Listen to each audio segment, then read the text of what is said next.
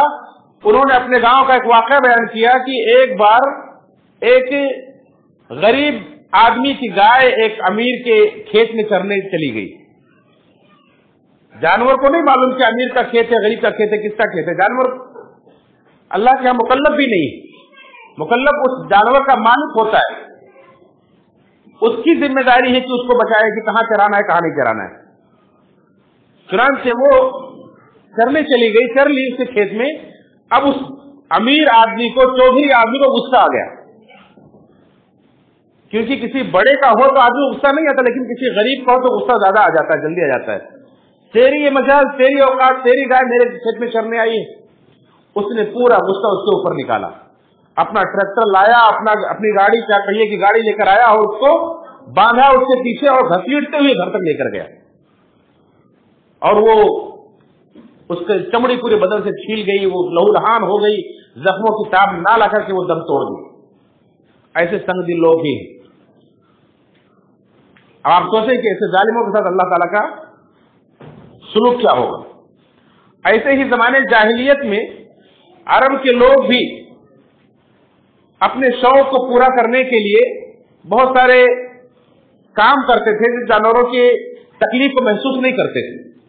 عبداللہ بن عمر رضی اللہ تعالیٰ عنہما ایک بار ایسے ہی جگہ سے گزرے، دیکھا کچھ نوجوان بچے ہیں ایک مرغی کو باندھ کر رکھے اور باندھ کر کے اس کے اوپر نشانہ لگا رہے، تیر سے مار رہے. دیکھا تو انہیں ڈانٹا اور کہا کہ اللہ کے رسول صلی اللہ علیہ وسلم نے اس طرح سے باندھ کر کے نشانہ لگانے پر، اس کو قتل کرنے پر لعنت بھیجی. وہ انہیں دیکھ کر کے بھاگ گئے. تو انہوں نے ڈانٹا اور کہا کہ اللہ کے رسول صلی اللہ علیہ وسلم نے اس طرح سے کرنے پر جو لوگ جانوروں کو باندھ کر کے نشانہ بازی کرتے ہیں، یعنی انہیں پل پل انہیں قتل کرتے ہیں، ایسے لوگوں پر اللہ کے رسول صلی اللہ علیہ وسلم نے لعنت بھیجی. تو یہ شوق بھی لوگ پالتے ہیں کہ جانوروں کو باندھ کر کے ان کو نشانہ بازی کرتے ہیں. اللہ کے رسول صلی اللہ علیہ وسلم نے بلا ضرورت کسی بھی پرندے کو بھی مارنے سے منع کیا ہے، قتل کرنے سے، ذبح کرنے سے منع کیا ہے. صحابہ کرام سے کہا کہ اگر تم کسی چھوٹی سی گوریا کو بھی، چھوٹے سے پرندے کو بھی بلا ضرورت بغیر اس کے حق کے قتل کرو گے تو اللہ تعالیٰ کے یہاں تمہاری بات پرس ہوگی. صحابہ کرام نے پوچھا اس کا حق کیا ہے؟ آپ نے فرمایا کہ اس کا حق یہ ہے کہ اگر تمہیں کھانے کی ضرورت ہے، اللہ نے تمہارے لیے حلال کی ہے، کھانے کی ضرورت ہے تو اس کو ذبح کر کے کھاؤ. یہ نہیں کہ صرف ذبح کر کے اسے پھینک دو. اگر بلا ضرورت سے قتل کرتے ہو اور مار کر کے پھینکنا مقصد ہے تو نہیں کر سکتے ہو. اور ایک رواج اور بھی عرب کے اندر ایسا تھا کہ لوگ اپنی سخاوت کو دکھانے کے لیے کیا کرتے تھے کہ بے درے جانور قتل کرتے تھے، مقابلہ کرتے تھے. دو آدمی اپنے اپنے اونٹوں کو لے کر کے میدان میں آ جاتے اور ذبح کرتے چلے جاتے. جو آدمی قتل کر کے رک جاتا اور ہار مان لیتا، دوسرا آدمی قتل کرتے چلا جاتا اور اس کے بعد وہ جیت جاتا تھا. وہ بڑا سخی کہلاتا تھا کہ اس نے زیادہ ذبح کیا ہے. اگرچہ وہ گوشت پھینکا جائے، وہ لوگ کھائیں، وہ کہیں بھی جائے، لیکن یہ بنا ضرورت صرف مقابلہ بازی اور کمپٹیشن کے لیے جانوروں کا اس طرح سے خون بہانا یہ درست نہیں. اسی طرح سے ایک رواج یہ بھی تھا کہ جب کوئی آدمی مر جاتا تھا تو اس کی سواری کو بھی اس کے قبر کے پاس باندھ دیا جاتا تھا اور وہ ویسے ہی بھوک پیاس سے سوکھ کر کے مر جاتا تھا. اس کو بلیا کہتے تھے لوگ. تو اس طرح سے جانوروں پر ظلم کرنے سے اللہ کے رسول صلی اللہ علیہ وسلم نے منع فرمایا. یہاں تک کہ اللہ کے رسول صلی اللہ علیہ وسلم نے